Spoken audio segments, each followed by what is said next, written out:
Bonne année, Shana Tova, Mborechet, Gmar Hatima Tova, Tiskul Eshanim Rabot Veneimot, à la suite de ce Yom Kippour que nous avons passé hier. Et sans transition, nous allons bien sûr, comme d'habitude, essayer d'avoir un point de vue sur la paracha grâce à travers le Boïkala, donc qui nous parle de Azinu, la paracha, la magnifique paracha de Azinu, le chant de Azinu.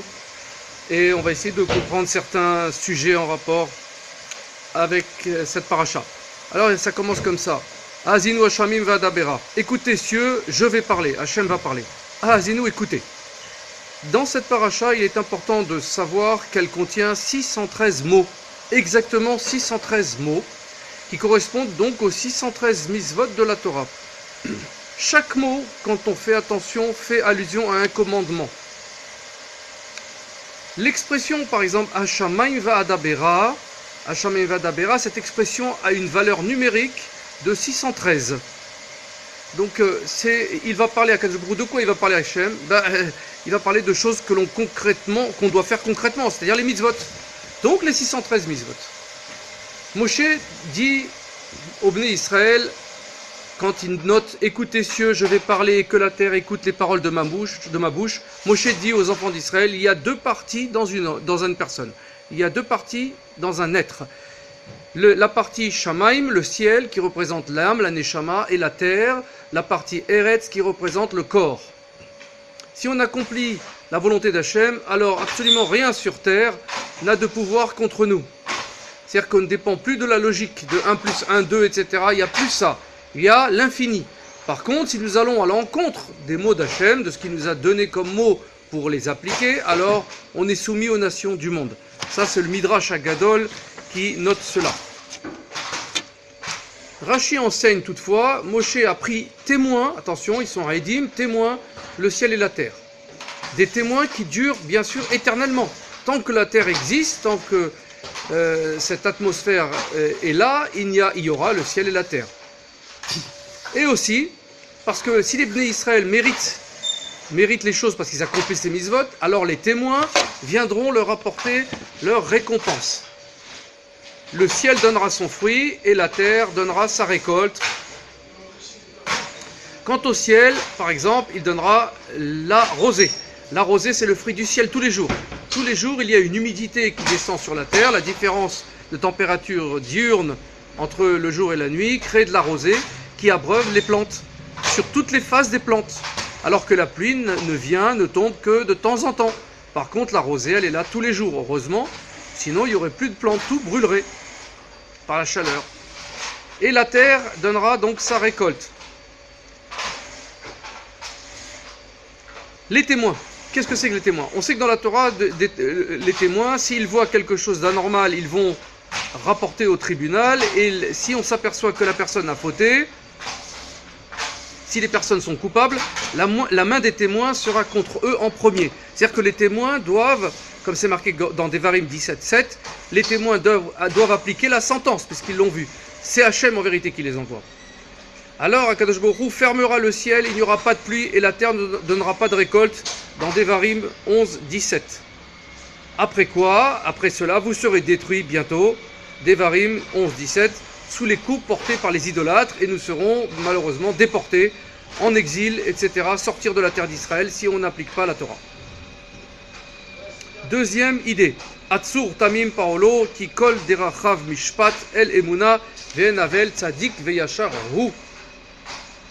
32.4 dans la Torah. Son œuvre est parfaite car toutes ses voies sont justice, Dieu de fidélité et sans iniquité, il est juste et droit. Il faut comprendre que l'homme ne voit qu'une partie des événements dans la vie. Et c'est pour ça qu'il a du mal à comprendre. S'il voyait toute l'œuvre de Dieu du début à la fin, il constaterait que tout est juste parfait. Tout est parfait, tout est en vérité à un sens. Le problème de l'homme, c'est qu'il ne voit pas de sens à ce qui se passe. Notre verset exprime cette idée.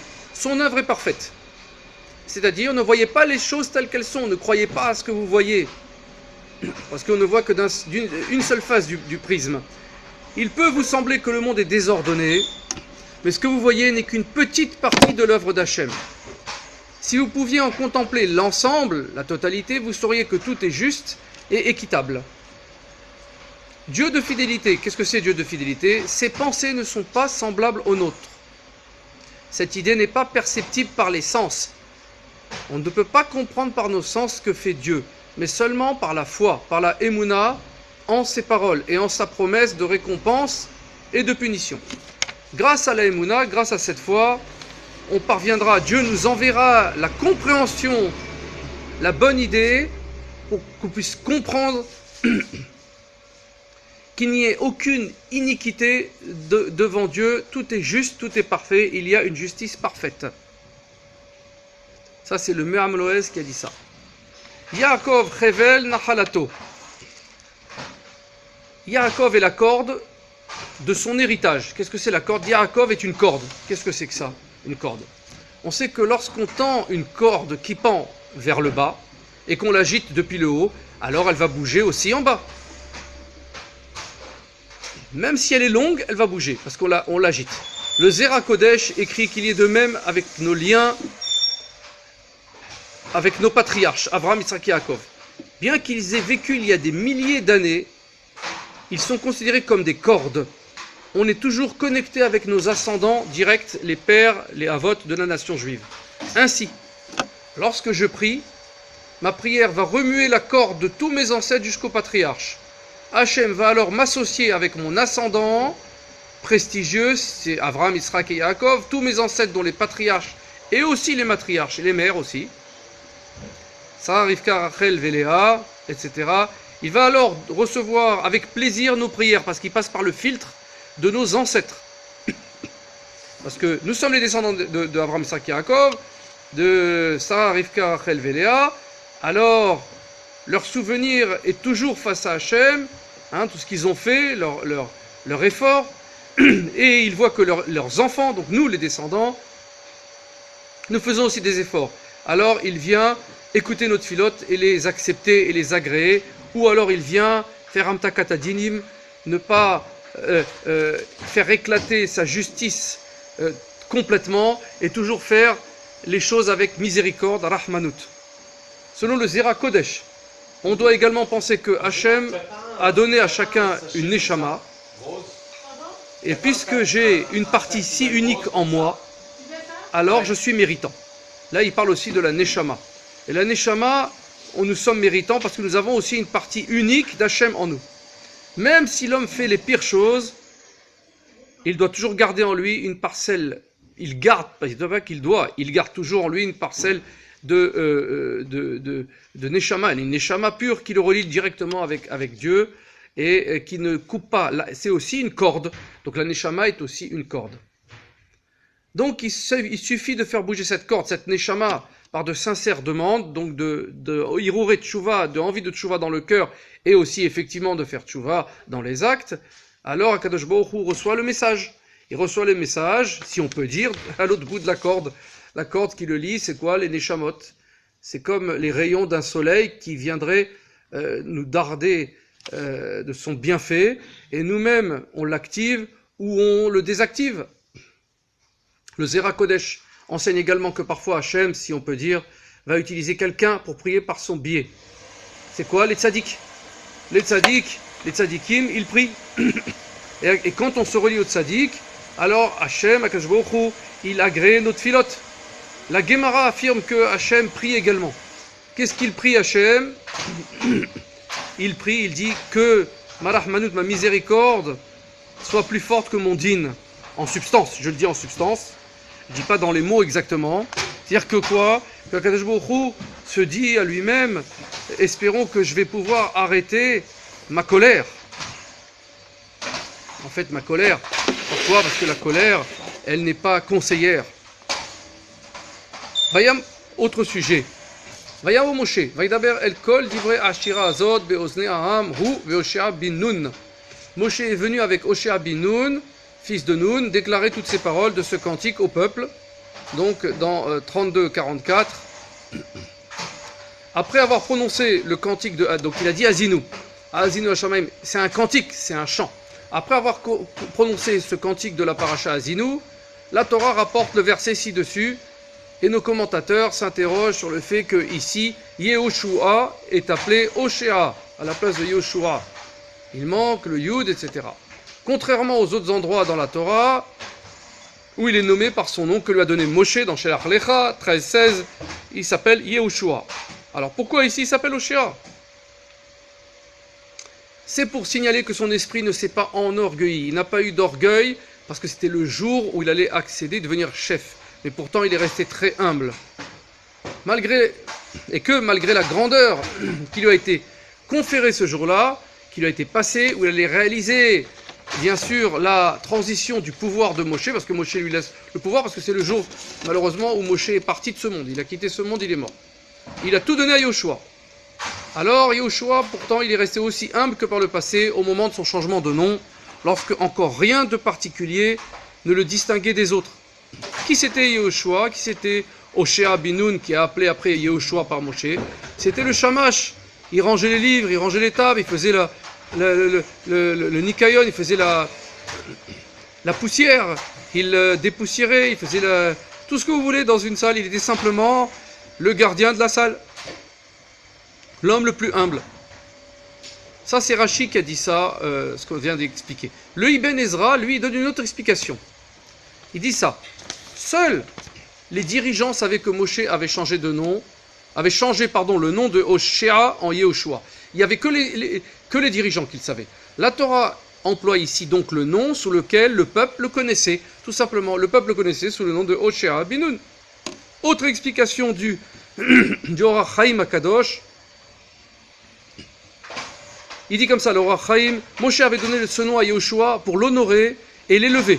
Donc Yehoshua pour l'élever. Il a mis un Yud en plus, c'était une marque d'élévation. Mais lorsque la Torah évoque sa présence à côté de son maître, elle évite de lui donner son titre pour ne pas froisser, pour ne pas rabaisser Moshe. C'est pas froisser parce que Moshe était le plus humble des hommes, mais pour ne pas dans la Torah rabaisser Moshe. Moshe est toujours dans sa grandeur initiale à ce moment-là, puisqu'il est encore le dirigeant. Et il est le prophète, et il a tout par Roi HaKodesh, par Esprit Saint. Et c'est vrai qu'après seulement va lui être enlevé tout cet Esprit Saint, ses capacités, ce Roi HaKodesh va lui être enlevé. Mais à ce moment-là, il est Moshe et son élève et Hoshea. Donc on dit Hoshea pour ne pas rabaisser Moshe. C'est très beau comme explication. Le Kli Yakar lui dit autre chose pour cette explication. Le nom que lui a donné Moshe était en fait une prière. Yehoshua, que tu seras protégé. Ça veut dire. Donc pour le protéger des explorateurs qui allaient risquer de le faire tomber. Mais à présent que toute cette génération s'est éteinte, il n'en a plus besoin. Il n'a plus besoin de Yehoshua en vérité. Maintenant, il est fort par lui-même et parce que Dieu va lui donner des capacités. Alors, on l'appelle Hoshea. Le Khatab Sofer donne une autre explication. Moshe nomma son élève Yehoshua au lieu de Hoshea, bien sûr avant d'envoyer les explorateurs en terre d'Israël. Par ce changement de nom, donc comme on a dit, il a prié Yehoshua pour que Hachem aide son disciple à ne pas se laisser influencer par le complot des explorateurs. Ainsi, par ce nom, Moshe signifiait que Yehoshua avait besoin d'une aide divine particulière. Il devait être aidé pour rester dans le droit chemin et ne pas tomber dans les méandres de la pensée égocentrique et orgueilleuse des autres explorateurs. Sauf Caleb ben Yefouné, bien sûr, qui était un très grand sadique de par lui-même et qui était avec Yehoshua Binoun tout le temps. C'est-à-dire qu'il aurait pu ne pas rester un sadique, il aurait pu sombrer par l'influence des autres. Or, quand en ce jour, Yehoshua s'éleva et devient le chef d'Israël à la place de Moshe, cette élévation lui permit de se remplir de nouvelles forces, de ses forces personnelles à ce moment-là. Donc maintenant, il a des forces parce qu'il est aidé de là-haut, puisqu'il devient le chef. Dieu vient aider le chef, les dirigeants, pour leur permettre de supporter leurs charges. À présent, il pourra rester un homme droit, un tzaddik par ses propres moyens, par ses propres efforts, par ses propres mérites, sans avoir encore besoin de compter sur une aide divine particulière qui lui proviendrait de la prière de Moshe qui l'a appelé Yehoshua. Ainsi, il n'a plus besoin d'être protégé par la prière de Moshe à ce moment-là, qui devient un chef, parce que Dieu l'aide lui-même. C'est pour ça qu'à présent, la Torah le nomme Hoshea, son nom d'origine, qu'il portait avant que Moshe ne lui change son nom en Yehoshua, qui veut dire tu seras protégé, pour exprimer la prière qu'il formula pour que Hachem lui vienne en aide. À présent, il est élevé donc au rang de chef d'Israël. Il détient désormais les forces personnelles pour servir Hachem de lui-même, sans avoir besoin de compter sur une aide supplémentaire. Très belle explication du Khatam Sofer. Autre verset, Umet Ba'ar Asher Atarole Shama. Dieu dit à Moshe, va mourir dans la montagne où tu montes, dans verset 35-50. On peut s'interroger, pourquoi au début du livre de Dvarim, dans la paracha Vaet Hanan, Moshe pria de nombreuses fois, supplia Hachem pour entrer en terre d'Israël. Et là, quand Hachem lui dit d'aller mourir, Moshe ne répond même pas, n'essaye même pas de prier. Encore une fois, il prie pas pour tenter d'annuler ce décret. C'est bizarre. En réalité, cette fois-ci, Hachem lui dit, meurs, ou va mourir sous la forme d'un ordre. C'est un tzivouï, c'est un ordre. Ainsi, Moshe, il a vu cela comme un commandement, comme un ordre, et une mitzvah que Hachem lui demande d'accomplir, qu'il lui recommande de faire avant de mourir. Et, fidèle avec lui-même, comme pour toute mitzvah, Moshe s'empresse de la réaliser avec amour et zèle et empressement. Il ne cherche pas à la repousser ultérieurement. En effet, si c'est une mitzvah qui se présente à nous, il faut l'accomplir, parce que Hachem nous l'envoie en fait, c'est pour nous élever. Ainsi, même au moment de sa mort, Moshe réalisa la mitzvah de Hachem.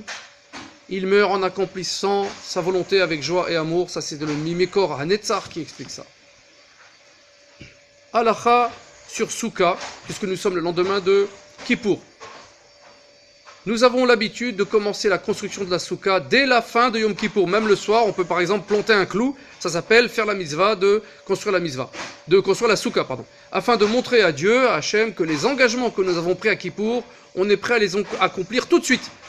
Le prochain commandement qu'on a à faire, c'est de construire la Souka. Dès maintenant. Donc on le fait dès maintenant. On s'accroche à cette mitzvah tout de suite après Kippour. Pour la même raison, on a l'habitude de faire le lendemain de Kippour la tfilat du matin plus tôt que d'habitude, normalement. Ça, c'est le Shulchan Aruch et Mishnah Berurah qui dit ça. Et c'est vrai que ce sont des mitzvot à faire aujourd'hui, veille de Shabbat, mais lendemain de Kippour. Un dicton du Gaon de Vilna qui dit « La colère est une forme d'orgueil, car celui qui est vraiment humble, ne s'emporte jamais. » Parce qu'il sait que tout lui provient d'Hachem. Baruch Adonai Leolam, Amen ve Amen.